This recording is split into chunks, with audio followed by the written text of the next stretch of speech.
Isang batang babae ang naglalakad sa isang subway station. Takot na takot ito at para bang may humahabol sa kanya. Bakit kaya? Welcome back sa Laugh and Chill Express. Ngayong araw ay i-recap natin ang mga pangyayari sa movie na Safe na pinalabas noong 2012.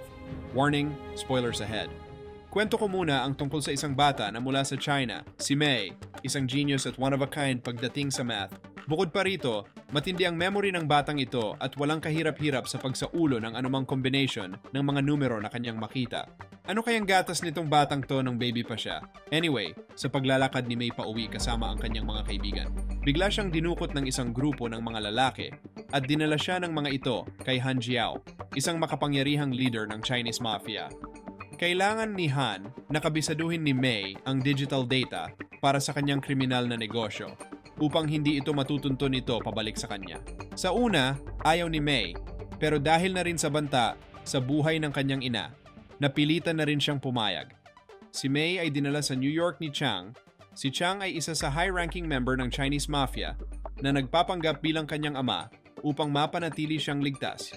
Dako naman tayo sa New Jersey, makikita natin si Luke, isang dating pulis at ngayon ay MMA fighter.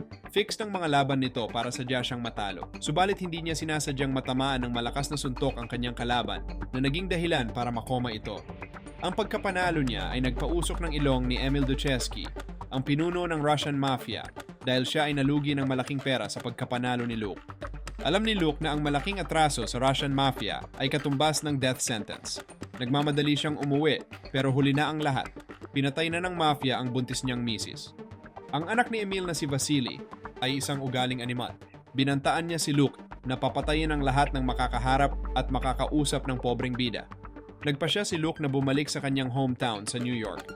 Sinimulan niya ang isang bagong kabanata ng kanyang buhay. Naging homeless siya sa mataong lugar ng Manhattan. Pagkalipas ng isang taon, patuloy na nagtatrabaho si Mei kasama ng gang. Regular siyang sinasamahan ni Daddy Chang sa paglilibot sa mataong kalye ng Chinatown upang alamin ang porsyento ng kita o lugi ng bawat tindahan. Ang mga may-ari ng tindahan ay sa pilitang magbibigay ng pera sa gang, batay sa kanilang mga kinikita, at ang mandadaya, buhay din ang mawawala. Sa kabuuan ng kanyang mga karanasan sa gang, napatunayan na si Mei ay isang mahalagang asset sa kanila. Natutunan din ni Mei ang takbo ng negosyo sa underworld. Sa ibang lugar, nakatira si Luke sa homeless shelter. Isang gabi, nakilala niya ang isang lalaki na nakayapak at dumaranas ng matinding impeksyon sa paa. Naawa si tropa kaya binigay niya ang kanyang sapatos. Sa sumunod na araw, nagising siya at nakita niya na deads na ang taong ito at ninakaw na din ang sapatos na binigay niya. Pinakikita dito na talagang bad trip ang sitwasyon ng tropa natin. Isang hating gabi, ang jowa ni Chang ay kinausap si Mei para ibalita na pumanaw na ang kanyang ina sa China. Kinabukasan, si Han ay dumating sa New York sa unang pagkakataon mula nang ipadala niya si Mei. Dumating siya hawak ang papel na naglalaman ng serye ng mga numero. Si Mei ay inutusan na sauluhin ang mga numero. Very easy naman niyang ginawa sa loob ng 10 segundo lang. Ang mga numerong ito ay napaka-importante. Isipin mo sinunog pa ito ni Han upang masiguro na si Mei lamang ang nakakaalam ng mga ito at wala ng iba. Maya-maya, inihatid siya ni Chang sa susunod na destinasyon. Ipinaalam kay Mei na may pangalawang serye ng mga numero na kailangan niyang i-memorize pag dumating na sila sa pupuntahan nila. Naging maayos ang lahat hanggang sa makatagpo sila ng hindi inaasahang perwisyo, ang Russian Mafia. Si Mei ay hinahabol din ng Russian Mafia dahil sa mga numerong nasa utak niya, nagkaroon ng shootout, pero sa huli, nakuha ng Russian si Mei. Sa ibang lugar, ang malas talaga ng araw ni Luke dahil nadukutan pa siya ng pera pang almusal at sa hindi inaasahan, nakatagpo niya ang kanyang dating kasamahan mula sa puwersa ng pulisya. Mabilis na nakilala ng lalaki si Luke at dinala siya sa isang bakanting gusali kasama ang kanyang mga kapwa, opisyal. Noong nakaraan, inilantad ni Luke ang mga tiwaling gawain nila, kasabwat ang mga lokal na gangsters. Galit na galit pa rin sa kanya ang mga pulis dahil sa naging gulo nila noon. Sa kabila ng pisikal at verbal na pang-aabuso, nananatili siyang tahimik at umiiwas sa paghihigante. Samantala, dinala si Mei kay Emil, leader ng Russian Mafia. Pilit din tinatanong ang tungkol sa mga numero. Natuklasan ni Mei na ang marites pala na nagbalita sa kanya tungkol sa kanyang ina ay tao pala talaga ni Emil. Ang babae ay humihingi ng code sa kanya at sinabihan siya ni Mei na mamamatay siya dahil hindi niya naintindihan ang sistema ng underworld business. Hindi nagtagal, tama ang sinabi ni Mei. Pag wala ka ng silbi sa mafia, deadball ka na. Alam ni Mei ang kahihinatnan niya kung sasabihin niya ang numero, kaya pinili niyang manatiling tahimik. Sa sandaling iyon, dumating sa hideout ng Russian Mafia ang isang corrupt na pulis at isa sa mga dating kasamahan ni Luke, si Captain Wolf, upang hulihin ang mga Russian. Hindi niya ito ginagawa dahil sa kanyang tungkulin. Ngunit dahil ito sa utos ng pinuno ng Chinese Mafia. Nakipag-negotiate si Emil kay Kapitan at nag-offer ito ng mas mataas na bayad kaysa sa iniaalok ng mga Chinese para hikayatin siyang umalis sa lokasyon na yon. Dahil mukhang pera nga ang Kapitan, pumayag siya sa kasunduan na umatras.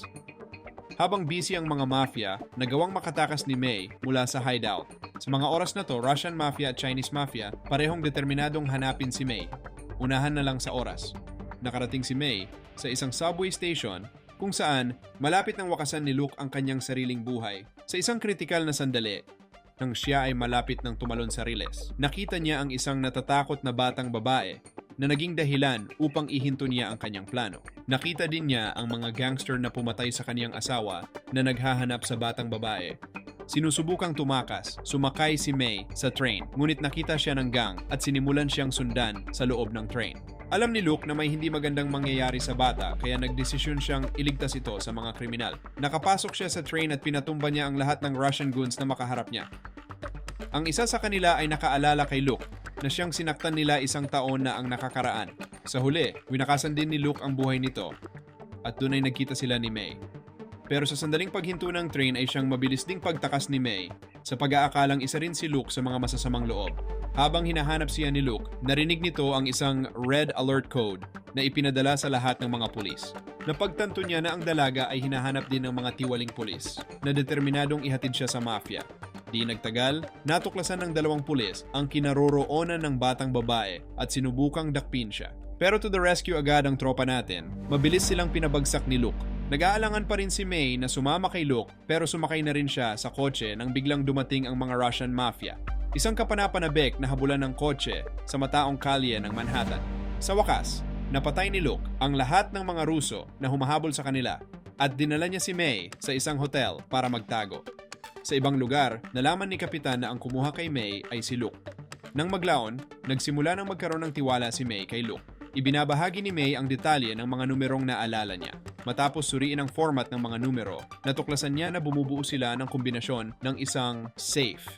Sa sandaling iyon, natuklasan ni Chang ang kinaroroonan ni May sa pamamagitan ng isang tracking device. Siya at ang kanyang mga alipores ay pumunta sa hotel at naganap ang kaguluhan at sumiklab ang barilan. Ang mga individual ay nagkakagulo upang iligtas ang kanilang mga sarili. Pagkatapos ng sunod-sunod na mga kaganapan, nakipagbanatan si Luke sa mga gangsters humantong sa paghihiwalay ng dalawang bida. Nakuha ni Chang si May habang si Luke ay muntik ng mapatay pero siya ay nakatakas pa rin. Iniisip niya ang kaligtasan ni May at handang niyang gawin ang lahat para makamit iyon. Kaya naman tinawagan niya si Vasily gamit ang isang phone na nakuha niya kanina sa isang mafia. Nagpanggap si Luke bilang miyembro ng mafia at iginiit na hawak na niya ang mga numero na desperadong hinahanap ng lahat. Naniwala naman itong si Vasily at pinapunta siya sa isang kasino para ibigay ang nabanggit na numero. Sa ibang lugar, ipinatawag ng mayor ng lungsod ang tiwaling si Kapitan Wolf upang gisahin sa mga issue ng barilan na naganap. Pero corrupt din pala itong Yorme at ang karelasyon nitong si Alex. Si Alex ay ang dating partner ni Luke sa pulisya. Ibinunyag ng alkalde na si Luke ay hindi ordinaryong pulis, kundi siya pala ay isang CIA agent na pansamantalang itinalaga sa police force.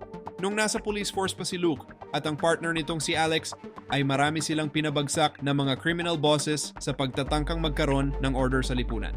Sa kasamaang palad na pilitang magbitiw si Luke matapos ihayag ang mga hindi etikal na gawain ng kapitan at ng kanyang pangkat. Si Alex naman ay ginamit ang kanyang pagiging tuso upang manipulahin si Mayor para sa posisyon. Nang malaman ni Mayor ang tungkol kay May at Luke, nabalisa ito. Mukhang may alam to sa safe. Na-realize ni Kapitan na ang individual na inakala niyang isang loser ay ang kanya palang pinakakakilakilabot na kalaban. Samantala, ibinalik si May sa Chinese boss na si Han. Tinanong siya nito kung ibinahagi ba niya ang kombinasyon sa sino man. Tinanggi ni May at sinabi niya na nagpanggap siyang hindi nakakaintindi ng English. Tinawagan ni Chang si Alex upang ipaalam sa kanya na matagumpay nilang nakuha ang bata at pwede na nilang ituloy ang naudlot na meeting nila. Ngayon ay alam na natin na ang katransaksyon pala ng Chinese Mafia ay si Mayor at si Alex. Magpapalitan sila ng laman ng kanilang mga safe. Nang maglaon, pumunta na si Luke sa casino at nakaharap ang mga Russian mob. Pinataob niya ang lahat ng mga alipores ni Vasily at ginawa niya itong hostage para gamiting leverage kay Emil. Nakipag-ugnayan siya kay Emil at nagtanong tungkol sa mga nilalaman ng safe. Kapalit ang buhay ng kanyang anak na si Vasily. Isiniwalat ni Emil na ang safe ay naglalaman ng $30 million mula sa Chinese Mafia, habang ang safe na pag-aari ni Yorme ay naglalaman ng isang bagay na may katumbas na halaga. Ano kaya ang laman ng safe ni Yorme? Sex tape kaya? Kailangang maghanap si Luke ng paraan para iligtas ang batang babae. Paano niya gagawin? Nanakawin niya ang $30 million mula sa Chinese Mafia bago mangyari ang trade. Subalit hindi niya magagawa ito ng mag-isa dahil ang safe ay nakatago sa puso ng Chinatown at binabantayan ng matitinding Chinese gangsters. Kaya naman, humihingi siya ng tulong sa mga dati niyang kasamang pulis. Sumang-ayon sila na tumulong, pero dahil lamang ito sa pera at wala ng iba. Pumasok ang grupo sa hideout ng mafia at agad na nakipagbarilan. Ilang mga gangsters at pulis ang nagkandamatay. Di nagtagal, natunto na din nila ang locker. At dahil wais itong si Luke, alam niya na itutumba din siya ng mga pulis pagkabukas ng safe. Kaya naman inunahan na niya ang mga ito. Pinatay ni Luke ang lahat ng pulis na kasama niya, maliban kay Kapitan. Ginawa niya itong exit plan. Sa kanyang pagmamaneho ay tinawagan niya si Alex at nagtanong tungkol sa nilalaman ng pangalawang safe. Dahil hawak na ni Luke ang pera, obligado na si Alex na sundin ang lahat ng kanyang mga kahilingan. Binulgar na niya ang pangalawang safe ay pag-aari ni Yorme, isang disk na naglalaman ng mahalagang data sa bawat sindikato sa New York. May plano ang alkalde na ibenta ito sa mga Chinese, ibulsang $30 million, at hayaan na ang mga gang na mag-ubusan ng lahi. Dahil nga sa ninakaw na ni Luke ang pera ng mafia, nagpasya na si Alex na baguhin ang kanyang plano at makipagkita na lang kay Luke. Gayunman, iginiit ni Luke na dalhin si May sa kanya dahil siya ay importanteng asset. Sumunod naman si Alex at pinatay niya si Chang at mga alipores nito. Makikipagkita na siya kay Luke kasama ang batang si May. Pero bago yan, nagpasya muna si Luke na pasukin ang office ni Yorme at kunin niya ang laman ng safe nito. Hinihingi niya ang access ng safe, ayaw man ibigay ni Mayor ang code, no choice na siya, kundi ibigay kay Luke ang disk. At nang makuha, nag-goodnight na siya kay Mayor. Tinupad ni Luke ang pangakong makipagkita kay Alex. Hawak ang pera at impormasyon. Nasa kanya na ang mga alas. Kaya lang may problema pa rin. Hawak pa rin ni Alex ang pinaka-importante, si May. Nang hinihingi na ni Alex ang pera para pakawalan niya si May, sinabi ni Luke talunin siya sa suntukan para malaman niya. Habang naghahanda si Alex sa laban, ay binaril siya ni May sa binte. At dito, sinamantala na ni Luke ang pagkakataon at paulanan ng bala ang Alex. Sa wakas ay malaya na siya at si May. Hawak ang pera at impormasyon na magagamit nilang proteksyon. Upang matiyak ang kaligtasan ni May, nagpasya si Luke na palayain ang kapitan at bigyan siya ng malaking halaga bilang kabayaran sa mga paghihirap na kanyang kinaharap. Pinakawalan din niya si Vasily upang matiyak na hindi na sila susundan pa ng Russian mob. Nagpasya din si Luke na ipadala kay Han ang natitirang pera, umaasang susuko siya sa paghahanap kay May. Sa huli, maingat niyang ikinakalat ang maraming kopya ng disk sa buong lungsod. Pwede nila itong ipang-blackmail sa mga taong magbabanta sa kanila. Gangster move. Sa huling eksena, pupunta na sila sa Seattle para harapin ang bagong simula ng kanilang buhay. Maraming salamat sa panonood. Kung nagustuhan mo ang video, please like and subscribe sa channel ng Laugh and Chill Express. Mag-upload ako ng hanggang 5 videos per week, kaya click mo na rin ang notification bell kaibigan para ma-notify ka sa susunod na video.